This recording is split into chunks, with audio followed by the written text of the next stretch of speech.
오늘 주신 하나님 말씀은 신약 성경 누가복음 19장 28절에서 40절까지 말씀입니다. 신약 성경 129쪽 누가복음 19장 28절부터 40절까지 봉독하겠습니다. 예수께서 이 말씀을 하시고 예루살렘을 향하여 앞서서 가시더라. 감람원이라 불리는 산쪽에 있는 벳바게와 베다니에 가까이 가셨을 때에 제자 중 둘을 보내시며 이르시되 너희는 맞은편 마을로 가라. 그리로 들어가면 아직 아무도 타보지 않은 나귀 새끼가 메어 있는 것을 보리니 풀어 끌고 오라. 만일 누가 너희에게 어찌하여 푸노냐 묻거든 말하기를 주가 쓰시겠다 하라 하시매 보내심을 받은 자들이 가서 그 말씀하신 대로 만난지라. 나귀 새끼를 풀 때에 그 임자들이 이르되 어찌하여 나귀 새끼를 푸느냐 대답하되 주께서 쓰시겠다 하고 그것을 예수께로 끌고 와서 자기들의 겉옷을 나귀 새끼 위에 걸쳐놓고 예수를 태우니 가실 때에 그들이 자기의 겉옷을 길에 펴더라. 이미 감람산 내리막길에 가까이 오심에 제자의 온 무리가 자기들이 본 바 모든 능한 일로 인하여 기뻐하며 큰 소리로 하나님을 찬양하여 이르되 찬송하리로다. 주의 이름으로 오시는 왕이여 하늘에는 평화여 가장 높은 곳에 영광이로다 하니 무리 중 어떤 바리새인들이 말하되 선생이여 당신의 제자들을 책망하소서 하거늘 대답하여 이르시되 내가 너희에게 말하노니 만일 이 사람들이 침묵하면 돌들이 소리 지르리라 하시니라. 아멘. 찬양대의 찬양으로 하나님 앞에 영광 돌리겠습니다.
예수님께서 이 세상에 왜 오셨을까요? 예수님께서 이 세상에 오신 목적이 무엇일까?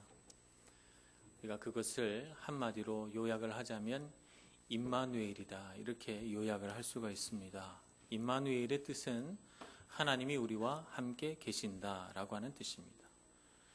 하나님께서 우리와 함께 계시기 위하여 이 땅에 내려온 것이죠. 그래서 우리와 함께 자기도 하시고 우리와 함께 먹기도 하시고 우리와 함께 길을 걷고 이 땅을 살아가시면서 우리의 힘들고 고달픈 인생을 살펴보시고 우리가 고통당하고 있을 때 위로를, 우리가 병들었을 때 치료를, 귀신 들린 사람에게는 그에게 자유를 주시고 우리로 하여금 예수 그리스도의 그 입술로부터 흘러나오는 그 자비로운 말씀으로 인하여 가르침을 받고 그분과 함께 살아가는 은총을 주시기 위해서 이 땅에 오셨습니다. 그러니까 예수님께서 이 땅에 오신 목적은 우리와 함께 살기 위해서 오신 것입니다. 또 다른 한편으로 예수님께서 이 땅에 오신 목적은 죽기 위해 오셨습니다. 십자가의 죽음으로 우리를 죄에서부터 해방시키기 위해서 오셨죠. 그러니까 예수님이 오신 이유 중에 하나는 우리를 위하여 죽기 위해 오신 것입니다. 그러니 한편으로는 우리와 함께 살기 위하여, 또 한편으로는 우리를 위해 죽기 위하여 이렇게 예수님이 오신 것입니다. 예루살렘 오기 전까지의 사역은 살기 위한 사역이었습니다. 그야말로 백성들과 더불어 동행하시고 함께 하시고 먹고 마시며 예수님의 그 제자된 사람들에게 많은 기쁨과 치유와 회복을 허락해 주셨어요. 그런데 자, 오늘 예루살렘으로 들어가시는 이 순간부터 예수님의 사역은 바뀝니다. 이전까지는 함께 하시는 사역, 우리와 살기 위한 사역이었다면 지금부터는 죽음의 사명으로 그 발걸음을 내딛고 있는 것입니다. 우리를 위하여 죽기 위한 사역을 시작하고 있는 것이죠. 세상은 죽음을 터부시합니다. 죽음을 좋아하는 사람 없어요. 특히 이제 현대사회로 발전하다 보니까 죽은 사람은 소비를 못합니다. 그래서 현대사회 소비를 매우 중시하는 사회는 자꾸 뭐 이렇게 죽는 얘기하면 이게 물건이 팔리질 않아요. 또 사실 우리 한국 사람들은 이 죽음이라고 하는 것을 우리 일상생활로 받아들이는 것을 어려워합니다. 그래서 사람이 죽으면 우리는 어디다 묻습니까? 저기 멀리 산속에다 갖다 묻어요. 그래서 사람들이 안 보는 곳에다 묻습니다. 죽음과 연관된 것을 부정하다 생각하고 싫어합니다. 만일 어떤 집에서 사람이 죽었다면 그 집이 팔려고 나왔을 때 들어가는 것을 좀 껄끄러워합니다. 싫어합니다. 어떤 사람이 결혼식을 앞뒀는데 마침 꼭 가야 되는 장례식이 있다. 그러면 사람들이 말립니다. 결혼식 앞두고는 장례식 가는 거 아니다. 이렇게 이야기해서 결혼식을 앞두고는 장례식도 못 가게 합니다. 죽음을 터부시하는 세상, 그러다 보니 우리는 죽음을 잊고 삽니다. 때로는 죽음과 관계된 것들은 회피하고 되도록이면 멀리하고 살아가려고 합니다. 그런데 여러분, 세상에서 가장 확실한 사실이 하나 있는데 우리는 다 죽는다는 사실입니다. 세상의 이런저런 일들은 다 확률이 존재해요. 50% 확률도 있고 70% 확률도 있고 90% 확률도 있어서 100%가 없지만 정말 100% 확실한 것이 하나 있는데 그것은 죽음입니다. 우리는 다 죽어요.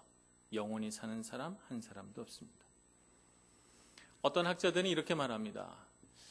사람이 죽음에 대하여 의식하지 못하고 살아갈수록 어리석게 살고 죽음에 대하여 많이 생각할수록 지혜롭게 산다. 이렇게 학자들이 이야기합니다.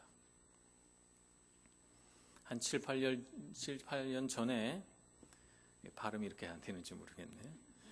7, 8년 전에 버킷리스트라고 하는 그런 영화가 하나 있었습니다. 보신 분들도 있을 거예요. 이 버킷리스트라고 하는 영화 밑에 부제로 뭐가 붙었는가 하면 죽기 전에 하고 싶은 것들이라고 하는 부제가 붙어 있습니다. 그래서 실제로 아마 대학 다닐 때 그 주인공 한 사람이 대학 교수가 죽기 전에 하고 싶은 것들 한 10가지 정도 적어봐라 해서 아마 리스트를 적은 것이 기억이 났나 봐요. 근데 이 사람도 늙어서 병들어가지고 죽음을 앞뒀고, 마침 이인실 병실에 들어온 사람이 그 병원의 병원장인지 하여튼 돈이 많으신 분인데, 그분도 죽음을 앞둔 병자였어요. 두 사람이서 성격도 다르고 살아온 환경도 다른데 이렇게 이야기를 하다가 버킷리스트 이야기를 하게 돼요. 그래서 그 의기투합이 돼서 그럼 우리가 죽기 전에 한번 그걸 다 해보자. 그래서 목록을 쭉 적어보는데, 장엄한 광경 보기, 낯선 사람 도와주기, 눈물이 날 때까지 웃어보기, 미녀와 키스하기, 타지마할 가보기, 홍콩을 가보기, 세렝게티를 가보기, 피라미드를 보기, 이런 것들을 쭉 적습니다. 그래서 정말 타지마할에서 세렝게티까지, 또 피라미드에서 또 그랜드 캐년까지, 나중에 에베레스트 산 꼭대기에 올라가는 것까지 이렇게 해보려고 합니다. 자, 이 영화에서 전하려고 하는 것이 무엇입니까? 이 영화에서 우리가 죽기 전에 이런 것들을 다 해봐야 된다라고 하는 것을 우리에게 가르쳐 줍니까? 실제로 이 영화를 잘못 이해하신 몇몇 분들은 버킷리스트를 적어가지고 내가 죽기 전에 이걸 다 해보리라 이렇게 마음을 먹는 분들도 계시더라고요. 그런데 이 영화가 우리에게 주는 메시지는 그것이 아닙니다. 죽기 전에 이런 것들을 다 해보라는 것이 아니고, 인생에서 정말 중요한 것은 이 많은 것들을 얼마나 많이, 얼마나 풍성하게 경험했느냐가 아니라 누구와 함께 이 시간을 보냈느냐라고 하는 것이다 라고 우리에게 가르쳐 줍니다. 정말로 사랑하며 살았느냐? 정말로 우정을 나눌 친구가 있는가? 정말 사랑하는 가족이 있는가? 당신에게는 정말 사랑이 중요한가? 라고 하는 것을 우리에게 가르쳐 주는 것입니다. 죽음 앞에 서서 보니 사랑보다 더 중요한 게 없어요. 내가 백만장자가 되고 수많은 명예와 학식을 쌓았어도 죽음 앞에 서서 보니 내 죽음의 자리 바로 옆에서 나를 위해 눈물을 흘려줄 사랑하는 그 사람 한 사람이 참 귀한 사람이다, 이겁니다. 그러니 여러분, 우리 인생에 정말 중요한 것은 죽음 앞에 설 때 깨달아집니다. 자, 그런데 오늘 예수님께서는 이 죽음의 사역을 시작하시거든요. 이 죽음의 사역을 왜 하려고 하는 것일까요? 왜 예수님은 죽는 것이 사명일까요? 왜 하나님은 사랑하는 아들을 죽음의 사명을 줘서 이 땅에 내려보내셨을까요? 왜 예수님은 그 부당하게 보여지는 이 사명에 대하여 항거하거나 반항하지 않으시고 왜 선택하시고 결정하셔서 순종하시는 걸까요? 왜 예수님은 죽으시려고 하시는 것입니까? 명령이니까 할 수 없이 순종하는 것입니까? 아닙니다. 예수님이 왜 죽으시려고 하십니까? 우리를 사랑하시기 때문에 그렇습니다. 우리를 사랑하시기 때문에 하나님은 아들의 목숨도 아깝지 않으신 것이고 예수님은 자신의 생명도 아깝지 않은 것입니다. 우리를 그렇게 많이 사랑하십니다. 오늘 예루살렘으로 예수님께서 들어가시는데 예루살렘으로 들어가시면서 백성들처럼 같이 즐거운 기분은 아니십니다. 왜냐하면 그 걸음은 죽음을 향하여 한 걸음 한 걸음 걸어가시는 걸음이기 때문에 그렇습니다. 이 걸음을 왜 예수님께서 걸어가십니까? 우리를 너무 사랑하셨어요. 그래서 죽음도 두렵지 않은, 죽음도 마다하지 않는 그런 사랑으로 우리를 사랑하시는 것을 깨달아야 될 줄로 믿습니다. 그러면 오늘 예수님께서 어떤 사랑으로 우리를 사랑하셨나 하는 것을 살펴보면서 우리도 예수님의 마음, 예수님의 사랑을 갖기를 소원하며 묵상해 보고자 합니다. 먼저 우리는 사랑하려면 용서해야 됩니다. 제가 어렸을 때 정말 강아지를 키우고 싶었어요. 그래서 부모님께 요청을 했죠. 강아지 사다 주기만 하면 내가 먹이고 씻기고 똥도 다 닦아주고 내가 다 할 테니까 꼭 강아지 한 마리만 사다 달라고. 그래서 부모님이 어느 날 정말 조그만 강아지를 하나 사오셨어요. 너무너무 신난 거예요. 약속을 했으니까, 뭐 약속을 안 했어도요, 너무 예쁘니까 제가 밥도 주고요, 막 쓰다듬어 주고, 걔하고 몇 시간씩 붙어 있었어요. 너무 귀엽고 사랑스러워서. 뭐 똥도 하나도 더럽지 않고, 걔들도 조금 지나면 냄새 나거든요. 하나도 냄새가 안 나요. 너무너무 이쁜 거예요. 그래서 그냥 이렇게 보살펴 줬어요. 한 달쯤 지나니까 밥 주는 걸 잊어버리게 시작해요. 밥 주는 걸 잊어버리고, 똥에서 냄새가 심하게 나기 시작하고, 그리고 학교 갔다 와서 막 너무 좋다고 강아지가 와서 제 다리 꼭 붙들고 이렇게 막 그러거든요. 어떤 땐 그게 싫어요. 그래서 이렇게 다리를 이렇게 부러치기도 하고 말이죠. 예, 그렇게 됩니다. 그래서 어머니가 잔소리를 하기 시작해요. 사다 주기만 하면 다 돌본다더니 이제 안 한다 이겁니다. 그래서 그렇게 하면 되냐, 이게 잔소리가 시작이 됐어요. 정말 연애할 때는 저 사람하고 꼭 결혼해야 되겠다. 내가 저 사람 없이는 못 산다. 이렇게 생각해서 결혼을 했어요. 좀 몇 년 지나고 나니까 왜 저 사람은 계속 집에만 있는 걸까?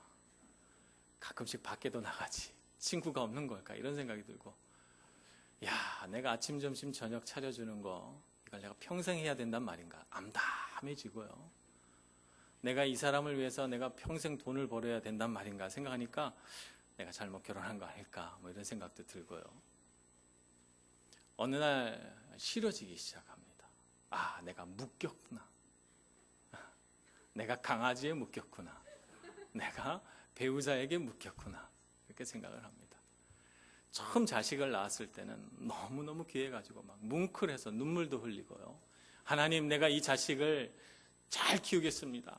정말 마음속에 우러나오는 감동을 가지고 내가 고백을 했는데, 좀 키우다 보니까 자식을 낳지 않고 사는 삶은 어떨까?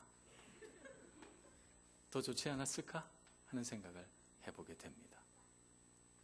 아, 저게 내 인생의 짐이구나. 내가 저걸 대학 졸업하고 시집 장가 보낼 때까지 내가 키워야 된다니, 돈이 얼마나 들 것이냐, 내 등골이 얼마나 휠 것이냐, 이런 것들을 생각하면서 암담해집니다. 부모님께 사랑받고 막 그럴 때는 우리 부모님보다 더 귀한 부모님이 없었는데, 어느 날 부모님이 늙고 은퇴하고 힘없어지고 돈도 없어져서, 아들아, 이번 달에 얼마 필요하다. 딸아, 나 좀 보고 싶으니 찾아와라. 그러면 귀찮아요. 가기 싫어집니다. 어느 날은 부모님은 왜 나에게 자꾸 이런 걸 요구할까 하는 생각이 들기 시작합니다. 묶였구나. 자식에게 묶이고 부모에게 묶이고 친구에게 묶이고 이런저런 관계에 묶여서 나는 옴짝달싹 할 수 없구나 하는 생각을 하게 됩니다.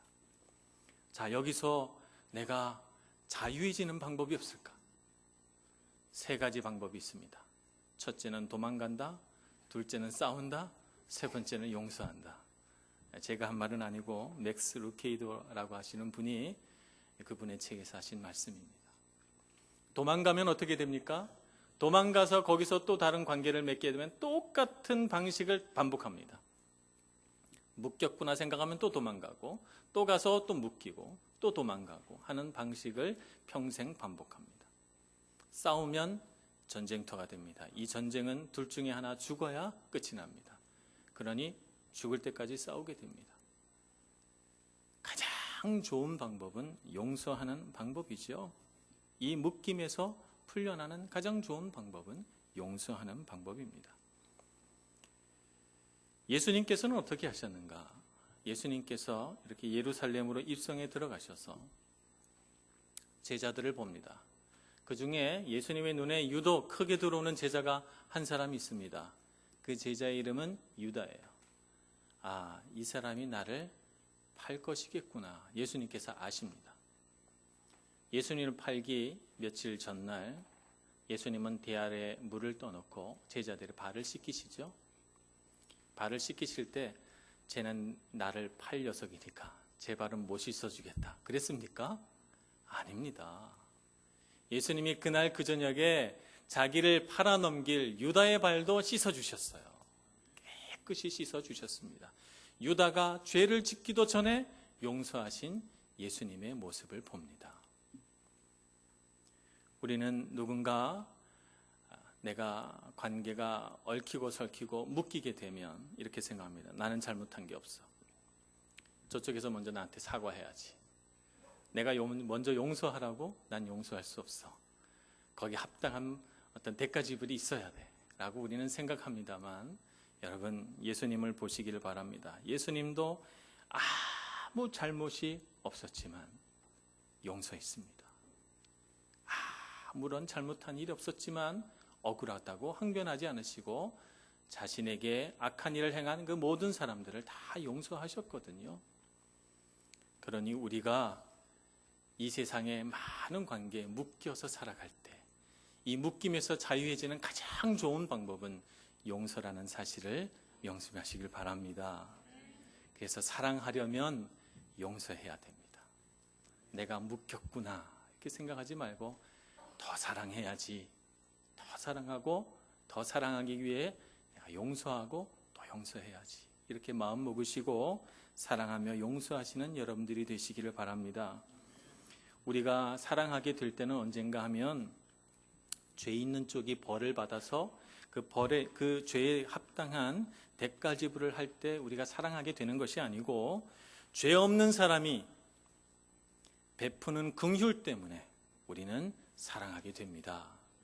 우리 교회 안에 이와 같은 자비와 긍휼과 용서가 넘쳐나는 그런 교회가 되기를 간절히 소원합니다. 사랑하려면 어떻게 해야 되는가? 두 번째는 사랑하려면 고통을 감내하는 용기가 필요합니다. 용기란 무엇일까요? 용기란 두려움이 없는 상태가 아닙니다. 이 세상에 두려움이 없어서 아무런 두려움 없이 뭘 할 수 있다면 더 이상 용기가 아니에요. 무감각한 거지. 많은 용기 있는 사람들은 사실은 두려움이 많아요. 두려움이 있습니다. 근데 왜 용기 있다고 부르는가? 두려움에도 불구하고 무언가를 하기 때문에 용기 있다고 말하는 것입니다. 그렇기 때문에 용기란 두려움이 없는 상태가 아니라 두려움에도 불구하고 어떤 일을 하는 것을 용기라고 부릅니다. 예수님도 두려워하셨습니다. 겟세마네 동산에서 하나님께 간절히 기도합니다. 주여, 이 잔을 내게서 지나가게 하옵소서. 이렇게 주님께 요청합니다. 너무 고통스럽고 두려웠기 때문에 하나님께 요청하지요. 그러나 내 뜻대로 마시고 아버지의 뜻대로 하옵소서 하고 주님의 뜻을 받아들입니다. 이것이 용기입니다. 두려움에도 불구하고 순종할 줄 아는 용기가 참 용기죠. 사랑하면 할수록 우리는 기쁨과 함께 그 기쁨과 버금가는 고통을 갖게 됩니다. 사랑하는 만큼 우리는 실망하게 됩니다. 사랑하는 사람이 언젠가는 우리를 떠나가기 때문에 사랑과 동시에 상실을 우리는 다 가지고 있습니다. 사랑하기 때문에 우리는 상처받습니다. 사랑하는 사람에게 배반당합니다. 사랑하는 사람으로 인해서 좌절도 겪습니다. 사랑하면 할수록 우리의 마음에는 많은 고통과 아픔이 온다는 것을 우리는 알고 있습니다. 교회에 가끔씩 이렇게 오셔서 예배가 시작이 되면 조용히 들어오셔서 예배 드리고 예배가 끝나면 또 조용히 가시는 분들이 있어요. 그래서 붙잡고 교회 등록하세요 혹은 어떻게 오셨어요? 이렇게 물어보면 이렇게 대답 안 하시고 그냥 가십니다. 식사도 하시고 세 가족씩 올라와서 같이 교제도 하시고 이렇게 하면 제가 오늘 굉장히 바쁜 일이 있어요. 그리고 어디로 갑니까? 집으로 갑니다. 그분이 그렇게 하시는 이유는 뭘까요? 관계 맺는 게 힘들어서.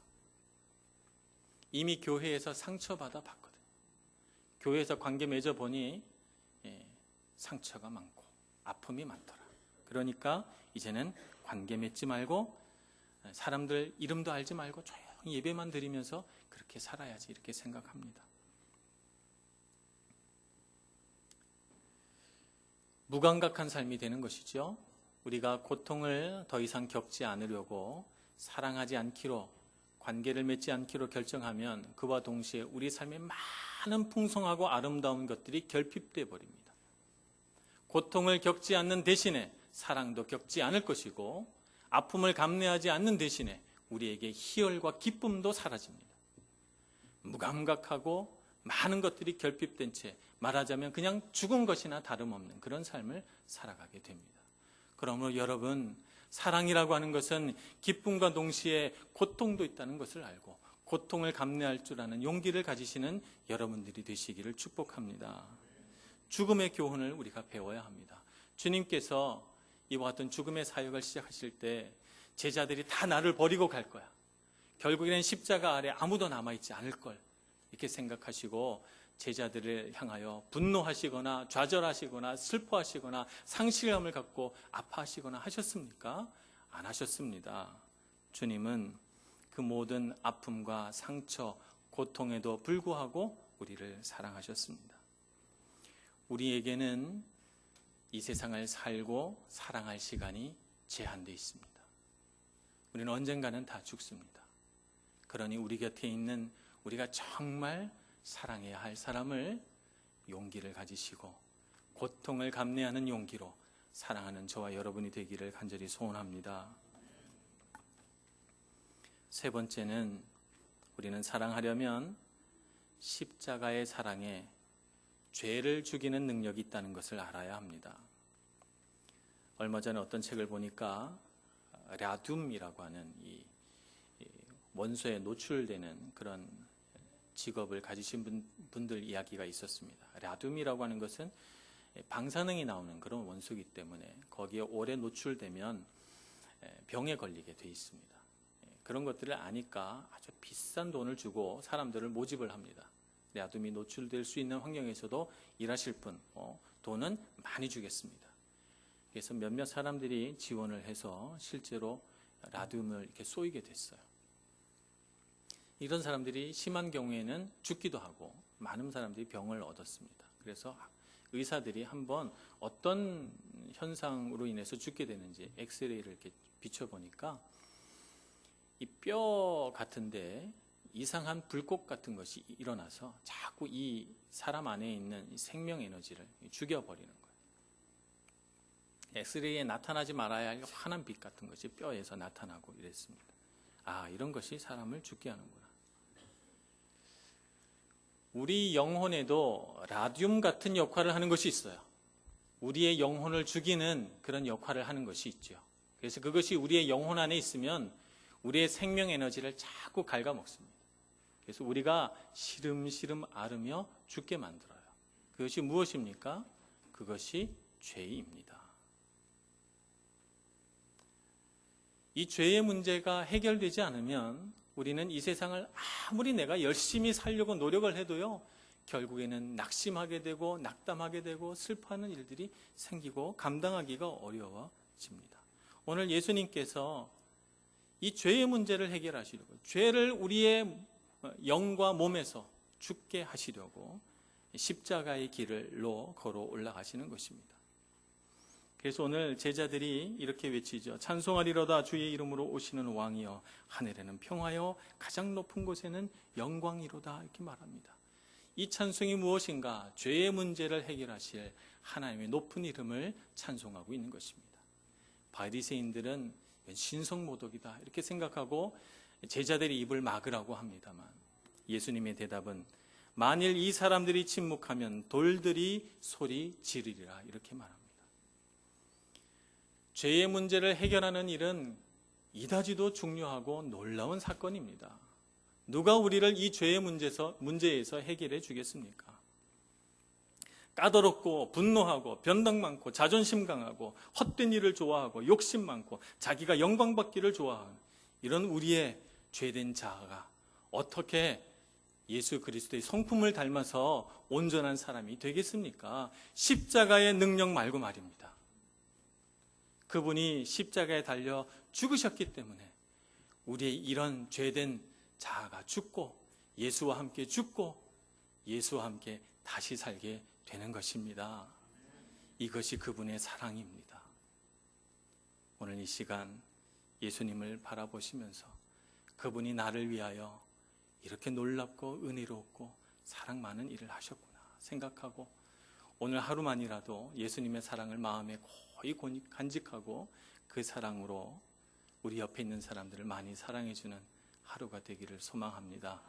사랑의 능력으로 사시고 내일 죽어도 사랑에 도무지 후회가 없는 저와 여러분이 될 수 있기를 간절히 소원합니다. 기도하겠습니다.